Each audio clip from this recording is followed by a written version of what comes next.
You ask Tiger to solve. This deals with linear equations with one unknown. The final result is x equals 16. Let's solve it step by step. Simplify the expression. Simplify the arithmetic. Group all constants on the right side of the equation. Add 7 to both sides. Simplify the arithmetic.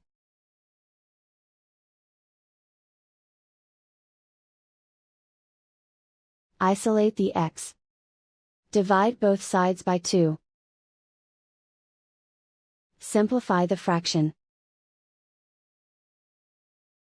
Find the greatest common factor of the numerator and denominator. Factor out and cancel the greatest common factor. And so the final result is x equals 16.